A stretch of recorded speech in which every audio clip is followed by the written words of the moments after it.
era tan pequeño, debilucho, que parecía que cualquier vientecito podría acabar con él. Un hombre llamado Powell, un abogado y escritor escocés, un lord escocés, cuando lo escuchó hablar en público una vez, luego dijo: vi a uno que parecía una gamba. ¿Usted sabe lo que es una gamba? Un camaroncito. Vi a uno que parecía una gamba subirse a la mesa, y cuando comencé a escucharle, creció y creció hasta que se convirtió en una ballena. Porque no es la apariencia, porque no es lo de afuera. ¿Cuántas veces te has sentido intimidado porque tal vez no llegas a los estándares de la sociedad? Amados hermanos, Dios está por encima de los estándares sociales, porque lo que Él tiene contigo trasciende la sociedad presente. Dios está por encima de lo que están en tu derredor, que piensan que son mejores o que son mayores por la apariencia física o por lo que las cosas que tienen. Lo que ellos tienen es perecedero, lo que ellos tienen se acaba, pero lo que tú tienes es el depósito de Dios y es eterno y permanece para siempre. Los corintios se rebajaron hasta la misma descortesía cuando se burlaron del aspecto personal de Pablo. Amado hermano, no menospreciemos. Amado hermano, no juzguemos. Amado hermano, no prejuiciemos. Cuando yo llegué al MISP a estudiar interno, hace 20 y pico de años, cuando me vieron allí algunos misioneros que llegaron, adiós, y aquí cogen niños. Obviamente tenía un poquito más de pelo que ahora. Cuando llegaban en mi primera experiencia pastoral, buscando el pastor, ¿dónde está el pastor? Es aquí. ¿Dónde está el pastor? No, muchachitos, es el pastor. ¿Dónde está? ¿Dónde está? Porque la gente tiene, amados hermanos, una cosmovisión de las cosas, pero Dios mira por encima de ellas. Porque no es el barco, sino el que lo timonea, y el que lo timonea es Dios, y el que lo mueve es el Espíritu de Dios, y el que nos guía, oiga, es Él. Y no es que no nos preocupemos por nuestra apariencia, seamos buenos mayordomos. El cuerpo es templo del Espíritu Santo. Te toca a ti y a mí cuidarlo. Te toca a ti y a mí hacer lo que esté a nuestro alcance para que sigamos siendo bellos, para que sigamos siendo elegantes, para que sigamos, amados hermanos, demostrándole a la gente, oiga, que nosotros somos buenos mayordomos, porque el cuerpo que tenemos es uno. Y cuando único nos cambiaremos de traje es cuando vayamos a la eternidad, que se nos dará uno mejor. Yo no sé si ustedes saben quién es Nick Vujicic. Hay una imagen por ahí que le dije a los del sonido si la podían presentar. Nick Vujicic nació en Australia en 1982.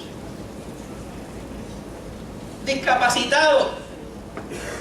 Nació sin manos, sin brazos, sin piernas, hijo de pastores.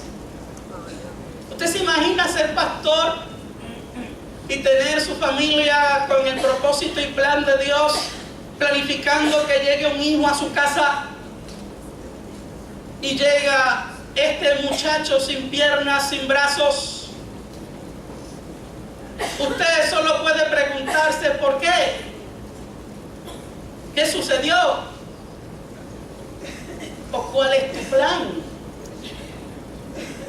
A los 8 años quiso suicidarse en la bañera de su casa.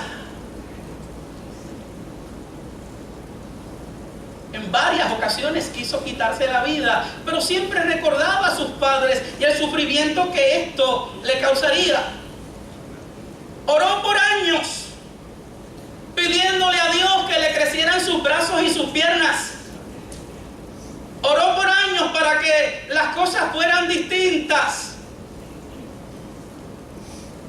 Pero, amados hermanos, con el tiempo, viendo la reacción de la gente a su alrededor, conociendo a Jesucristo, teniendo un encuentro con Él, nuestra discapacidad, amados hermanos, no riñe con la experiencia de encontrarnos con Dios.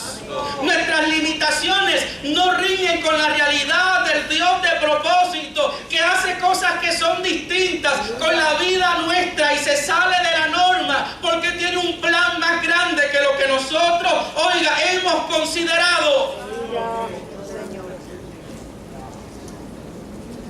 Tal vez tú eres padre de un niño con discapacidad, tienes familiares con discapacidad. Dios no se olvidó de ti. Dios no te está tratando mal. Dios no hizo un plan contrario, sino que el plan de Dios, los pensamientos de Dios son más grandes que los tuyos y el propósito de Dios es mayor.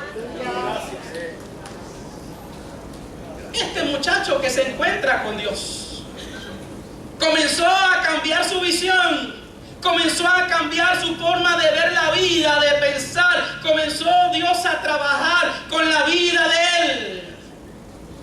Y con aquella pequeña partecita que Dios le dio como extremidad, ese hombre hace de todo. Guía un carro, amados hermanos, vive solo. Él nada. Él se hizo experto en computadoras, contador. Se hizo experto en negocios a través de la internet. Y luego de eso Dios lo puso a hablar y a motivar. Y luego de eso Dios lo puso a predicar. Él dice que un día entendió el propósito cuando, dándole una charla a muchos jóvenes y estudiantes, allí se para una joven, bañada en lágrimas, y le dice: ¿me permites abrazarte?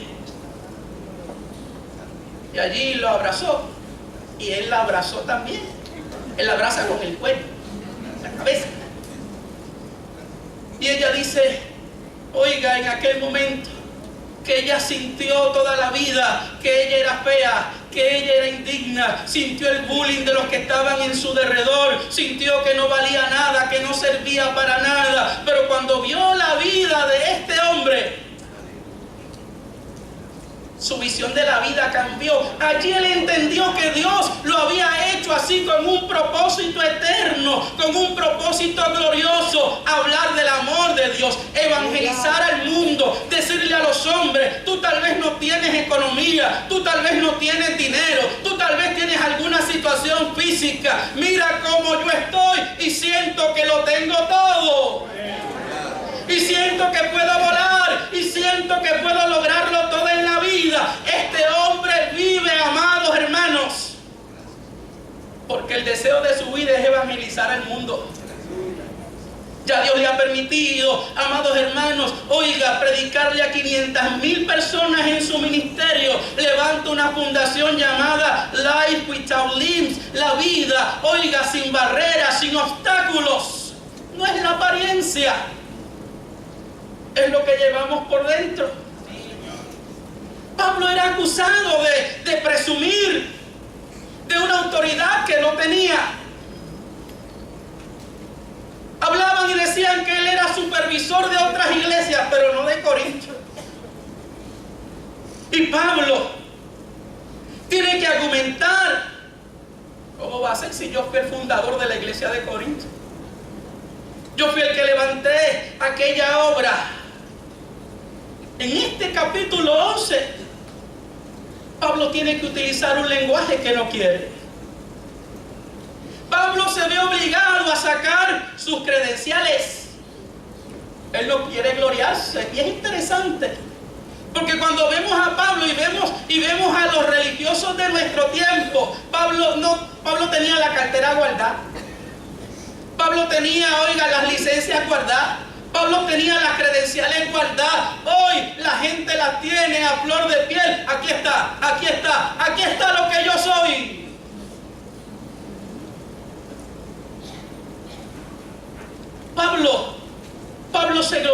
Señor. Pablo no quiere gloriarse. Y entonces dice, permítanme un poco de locura. Y tiene que adoptar métodos que no le agradan a él en lo mínimo. Tiene que hacer hincapié en su propia autoridad. Tiene que presumir de sí mismo y compararse con lo que está sucediendo en la iglesia de Corinto, con aquellos que estaban allí. Pablo advierte a sus oyentes que ahora está argumentando como si tuviera los mismos motivos egoístas y aquel punto de vista mundano que tenían sus oponentes. Su jactancia, simplemente una pequeña locura. Así que Pablo le dice a sus destinatarios, toleradme, tolérenme, porque mi locura se debe al celo que tengo por ustedes. Mi locura se debe a la preocupación que tengo por ustedes. Mi celo es como el celo de Dios por su pueblo. El decálogo contiene registrado el celo de Dios. Yo soy el Señor tu Dios. Soy un Dios celoso. Usted sabe que Dios lo cela. Lo cela porque no lo quiere compartir con nadie. Lo cela porque usted es hijo solo de Él. Lo cela porque Él lo libertó, lo compró, lo redimió. Lo cela porque Él lo encontró sucio en el lodo cenagoso, lo sacó, amados hermanos, y usted le pertenece. Lo cela porque lo que Él le ofrece y Él le ha dado no se puede ensuciar ni comparar con nada de lo que el mundo ofrece. Lo cela porque lo santo de Él no machea con lo inmundo del mundo. Lo cela porque, amados hermanos, Dios lo quiere solo para sí. Usted es de Él, pertenece a Él y no necesita nada más de nadie ni de afuera, porque Él lo tenemos todo y lo tenemos suficiente. Es un celo de amor.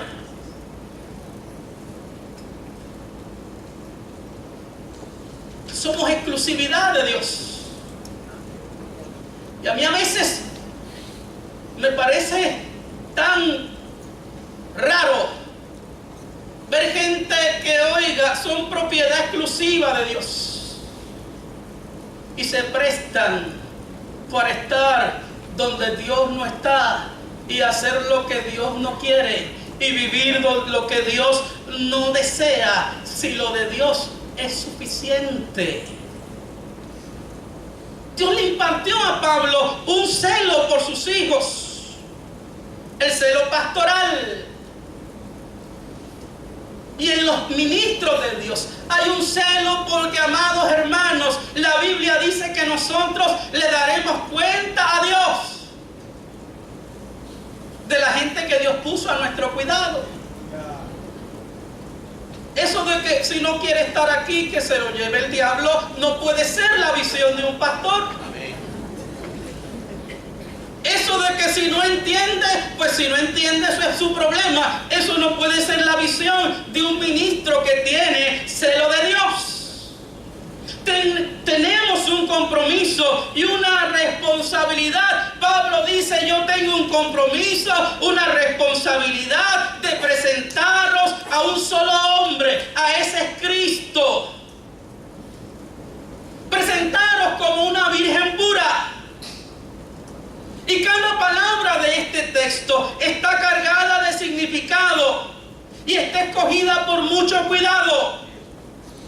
Pablo se presenta a sí mismo como un padre, oiga, que ha buscado y ha encontrado un marido idóneo para su hija, que ya está lista para desposarse. Yo tengo 2 hijas hermosísimas. Y cuando se empiezan a enamorar, y cuando empieza esta cuestión de los muchachos, No diga usted que el celo paterno no se encarga, oiga, de apretarle el corazón y usted dice, y usted se sienta con el muchacho y le lee la cartilla de la A hasta la Z. Ya me tocó en un momento y me senté con el individuo y le dije, mira, esta chica es del Señor, vive para Dios, su vida es el Señor, ministra para el Señor, es de Él. Así que tienes que tener eso en cuenta. Nuestros hijos son del Señor. Y no solo nos toca proveerles, y no solo nos toca darle, oiga, el vestido, la comida y el abrigo. Hay que trabajar con su ser espiritual, con su ser emocional, con sus corazones, para que nada ni nadie los dañe. Tengo un compromiso. Y tengo que presentarte como una virgen pura. Pablo le dice, yo soy el responsable de la pureza espiritual de la congregación de Corinto. En el Antiguo Testamento se describe a Israel como la novia prometida y a Dios como el novio. Pablo dice, os tengo prometido. Ustedes están separados a un solo hombre. Prometido, la palabra hermosamen, que significa encajar juntos. De esta palabra se deriva la palabra armonía y también unir en matrimonio o prometer el noviazgo. La iglesia de Corinto ha sido prometida para casarse. Y mientras que Pablo sirve como amigo del novio y guardián de la novia, el deseo que la novia sea fiel a su futuro esposo, a un solo hombre, monogamia. En la cultura oriental de esa época, prometerse, oiga, el noviazgo equivalía al matrimonio sin consumarlo. Hoy se consume el matrimonio, luego se hacen novios y si acaso se casan. Desde el día que se, oiga, convertía en novia, la mujer se volvía legalmente la esposa de su futuro marido, pero continuaba siendo virgen hasta el día de la boda.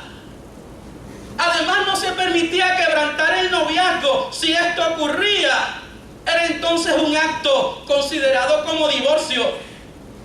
Solo la muerte podría terminar con el noviazgo. Así que Pablo le dice, a mí me toca, a mí me corresponde, yo tengo la responsabilidad de presentaros a ustedes puros.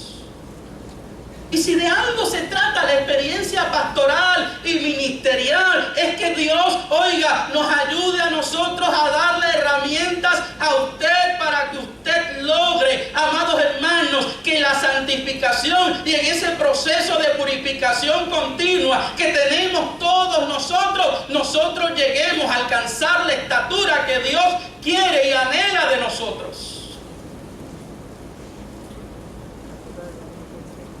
Pero temo que así la serpiente con su astucia engañó a Eva, vuestros pensamientos sean de alguna manera contaminados para alejaros de la sinceridad y la pureza de Cristo.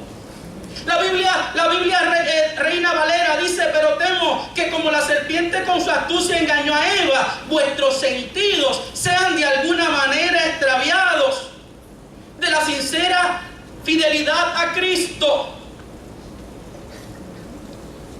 Con astucia, la serpiente engañó con medias verdades, con palabras que acariciaron el oído de la humanidad. Y de la misma manera, los movimientos heréticos o los movimientos, amados hermanos, que no son conformes a la Escritura, trabajan de una forma sutil, de una forma astuta.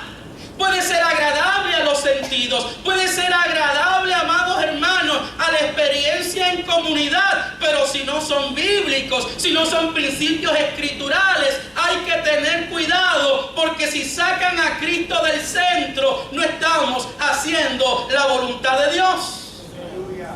Aunque parezca ser agradable. No nos podemos imaginar la culpabilidad de Pablo, la que él hubiese experimentado si debido a su descuido la iglesia en Corinto se hubiese alejado de Cristo. Así que en calidad de pastor, Pablo vigila a la iglesia para mantener el honor de Cristo. Al mencionar la serpiente y Eva, Pablo trae a la memoria, oiga, la escena del Edén, donde Satanás engañó a Eva y la hizo pecar. Habían personas en Corinto que tenían su propia versión del Evangelio. El Evangelio según yo. Y hoy en la iglesia moderna, la iglesia, oiga, del 2017, también hay gente que vive el Evangelio según yo. El Evangelio, oiga, como a mí me dé la gana, como yo quiera, como me sea cómodo, como me sea agradable, yo puedo servir al Señor como yo quiera. Y amados hermanos, no hay tal cosa como un evangelio renovado o un evangelio mejorado. Porque el evangelio no es como un producto de belleza o de limpieza. Porque, oiga, a las amadas hermanas le venden, oiga, un producto para el pelo. Y ese producto le pone el pelo, oiga, lisecito, suavecito. Pero luego viene ese producto con otro, oiga, que no solo se lo pone suavecito, se lo pone oloroso.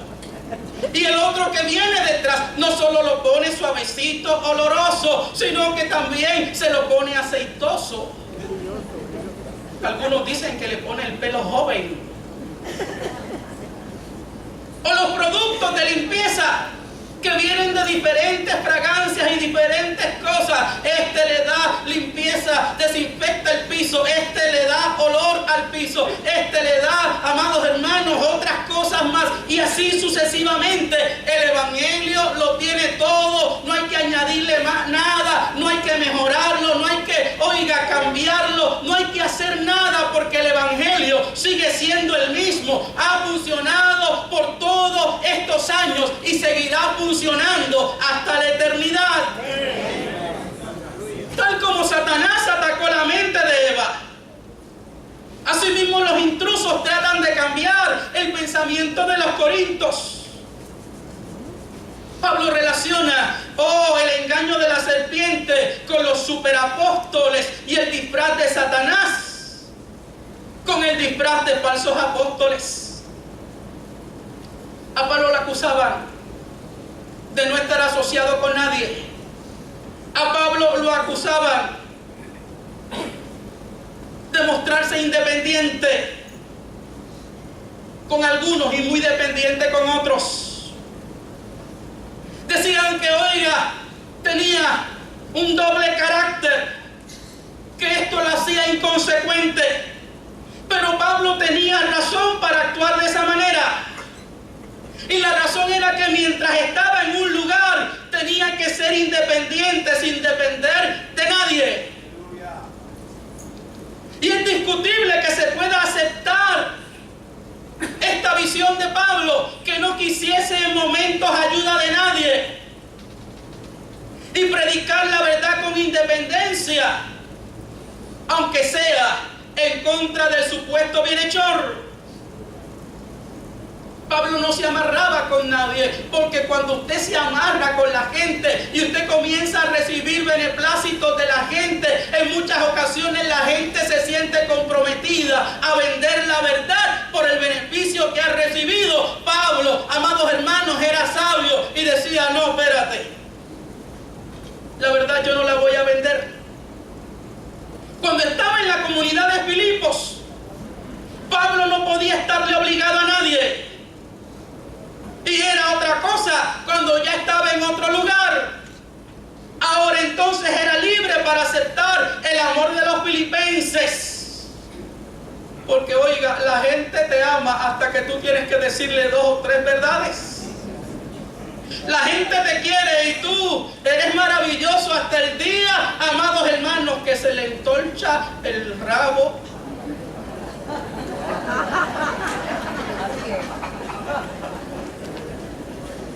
Le habría sido imposible a Pablo recibir sostenimiento cuando estaba en Corinto y mantener, amados hermanos, la independencia en aquella situación.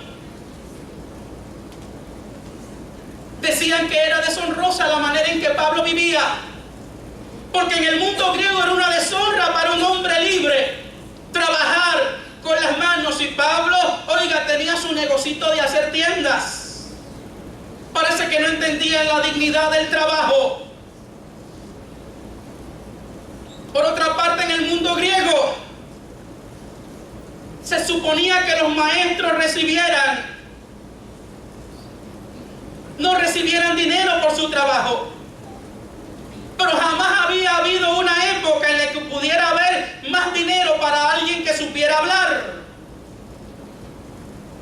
Augusto pagaba a Berrio Flaco, un retórico, un sueldo anual de 100,000 sectarios, 50,000 pesetas. No lo encontré en moneda americana, así que sáquenle usted el equivalente.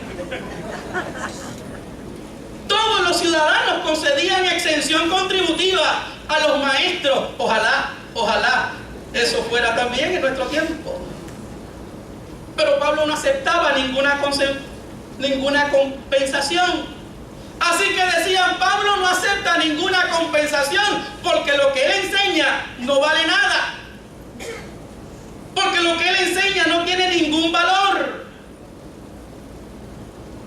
Pero la realidad era que aquellos que estaban acusando a Pablo no querían que se le viera la costura de que ellos estaban sacando grandes beneficios de la iglesia de Corinto. Pablo los acusa de disfrazarse de apóstoles de Cristo. Pablo le dice, ustedes son creyentes disfrazados. Y amados hermanos, ya terminando, todavía sigue siendo verdad que muchos se disfrazan de cristianos. Algunos conscientemente y algunos inconscientemente. Es interesante porque el sínodo de la iglesia de Uganda trazó las siguientes 4 pruebas en las cuales se puede examinar uno a sí mismo para comprobar la autenticidad cristiana. Ellos dijeron, para saber si estoy disfrazado o no estoy disfrazado de cristiano, ¿conoces la salvación por la cruz de Cristo?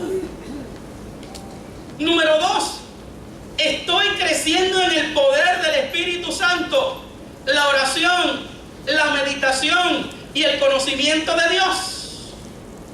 Número 3, tienes un gran deseo de extender el reino de Dios a través del ejemplo de la predicación y la enseñanza. Número 4, traes a otros a Cristo, buscándolos individualmente, visitándolos y testificándole en público. Amados hermanos, en la conciencia de nadie nos podemos meter, pero podemos poner a prueba nuestro propio cristianismo. No sea que nuestra fe sea un disfraz más que una realidad. Te invito a estar de pie. Soportadme un poco de locura en esta mañana. Dice el apóstol Pablo, tuvo que cambiar su lenguaje Tuvo que cambiar, amados hermanos, su retórica.